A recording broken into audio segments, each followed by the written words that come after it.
What's going on, everybody? It's your boy C-Zar, and we are talking about OnyxCoin today, XCN. Hit that like button, you guys. Subscribe if you want to see more content like this, and let's get into it. All right, here we are at 1.588 cents right now, 9 hours and 18 minutes left in the day here. Finding support potentially at our oversold zone. That's what we're looking to do. Whether it's here, whether it's a little bit lower, whatever. I think that we could stand to go a little bit lower, and that's fine. If we are to go lower from here, the price expectation would be, we're at 1.58 cents now, would be to drop about a tenth of a cent, maybe a tenth and a half of a cent below, down to 1.43 cents, somewhere around there, just above, just below, whatever. At the lowest, 1.233. But I'm not expecting anything too dramatic, right? It seems as though OnyxCoin has been very well formed in this kind of consolidation range. I don't expect us to get too far away. Just far away enough, right? What's going to happen is I think we'll get just far away enough to scare people out of this, right? We're breaking out, we're breaking free. OnyxCoin's going to zero. It's breaking down. It broke the price. This thing's a piece of crap. It's broken, right? As soon as that moment happens, that's whenever we'll find our low, and then we'll go up, right? This is kind of exactly what we did last time, actually, right? Imagine that we, instead of looking like this, we looked like this. Okay, OnyxCoin's great. We're all fine. Life is good. No big deal. We've got higher lows. It's okay. Oh, as long as we hold this as support, we're fine. Oh, it's a piece of crap. It's broken. What the hell? And then boom, then we start moving up. You know what I mean? That's essentially exactly what I'm expecting to happen in that exact fashion. So in the same kind of reference, we're right here at this line. We'll probably go just below it, right? I don't think it's going to take too much time. We're right in the area that you'd expect to do it now. But you never know. It is possible, too, that we could be finding support here. This could be some kind of a double bottom, but I don't know.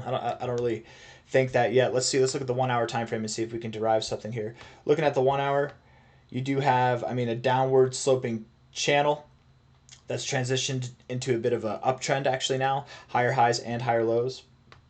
You do have bullish divergence, sure, but I'm not impressed by it, and you might have already made your move. You're at an area to find resistance. Typically in the 1 hour, you do seem to find resistance here, maybe a little bit higher.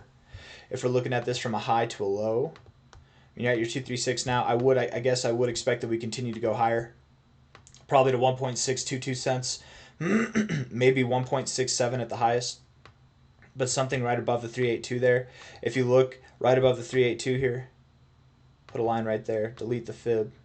You can see that there's points of resistance back here, points of resistance right here. It's very possible we go to like 1.62, 1.63 cents, find resistance there, and then continue to move down. We move up in the 1 hour RSI, we find resistance there, and then we move down. And if we found resistance there, we found resistance in this area. Try to get it right there. So something like that, whether it's right there, a little bit lower. Found resistance here, found resistance just above there, right there, right there. There's just plenty of times that we found resistance in this area. So wouldn't surprise me if that happened there. If we do go a little bit higher, if we persist a little higher, there's still areas to find resistance here as well, and then that would be the overall golden ratio of this zone too. So don't get too excited if we're up at 1.67 cents. Do get excited if we get above 1.7 cents. If we get above 1.7 cents, you guys, the lower lows might be off the table, right? We've been teased with these lower lows for over a month now, so let's not get too excited, okay? But getting above 1.7 cents might be a cause for celebration. And you do have this kind of look of like an Adam and potentially an Eve on your 1 hour, so it is possible. All that to say, at the moment, I'm still expecting that we go lower, but the 1 hour does look bullish. So over the hours to come, by the time you watch this video, we'll probably be above the price that we're at now. 4 hour time frame, looking at it here, bullish divergence on the 4 hour. Yes, you still have it, but oftentimes, right, you've got your downtrend in the RSI. Once you break out of that downtrend, you're near your low, but you'll start to move sideways. You'll kind of start to move sideways in your RSI, and then you'll transition into an uptrend, something like that. And in that transitioning, you still go lower, just not at the same pace. So you might make a lower low, get some more bullish divergence, and then move up. You get a lower low, you slightly break below this level. Everybody thinks OnyxCoin's broken. It creates capitulation, and that's the best time for whales to step in and buy, right? Something like that. Maybe that happens. Maybe that doesn't. Time will tell. But the 4 hour, to me, looks bearish but bullishly charged at the moment to move up, so it agrees with the idea that we move up a little bit. Again, if we move up above 1.7 cents, I think it's time to get a little bit excited. Don't get too crazy. We're not really going to get crazy excited until we're above 2 cents, right?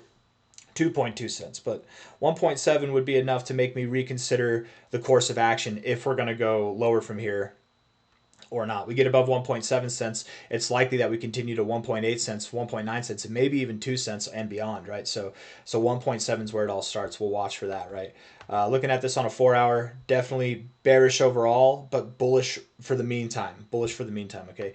Daily RSI, down here in this oversold area. Typically, we don't find support here. We find support just below or just above, right? So I wouldn't expect that we bounce here, but it's possible. You never know.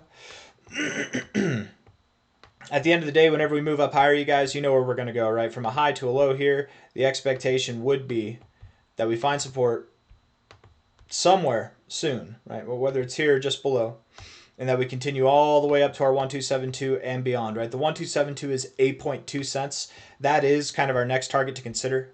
I know that we've talked about 5.5 to 5.6 cents, but it really wouldn't surprise me if we just ripped all the way up here. We saw a stronger move than what happened here. A lot of cryptos that have broken out of their downtrends from December to April, they get their first initial move, and their second move is stronger. Even if their first move was strong, their second move seems to be stronger. So not saying that has to happen for OnyxCoin. It just wouldn't surprise me.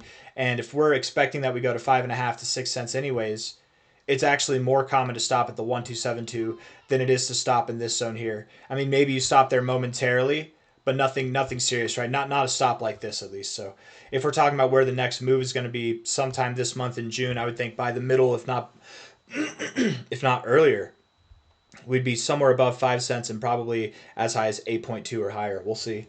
1.59 cents now, though. At the end of the day, we're going to go all the way up, you guys, all the way up to 26 to 32 cents. We've made sense out of this price action plenty of times over. I'm not going to do it now, but just understand that this is the long anticipated area that we've been waiting for months now. That's the expectation. You compare this chart XCN to BTC. You look for the areas that would line up for resistance. That makes sense for that chart to go to. You input those numbers, you plug that into what the price of Bitcoin will be, and boom, you actually get prices that are literally in line with these. If that doesn't make sense, I don't know how to make sense out of it. All those words are accurate, as well articulated, but again, I'm not like, I don't have all the charts in front of me, so it might not make sense. It's like talking about a math problem instead of showing you the work. It's harder to follow along, but anyways, 26 to 32 cents. Trust when I tell you, that's where we're going. It'll probably be sometime at the end of June, if not early July or mid-July.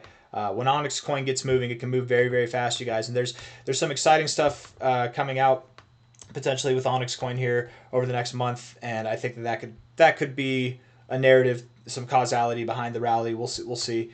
Really, I think what's going to happen is that the market's just moving up. I love it, man. I get people who tell me, they're like, you don't focus on the the fundamentals. You don't focus on the news of the world. You don't pay attention to what's going on. It's like, dude.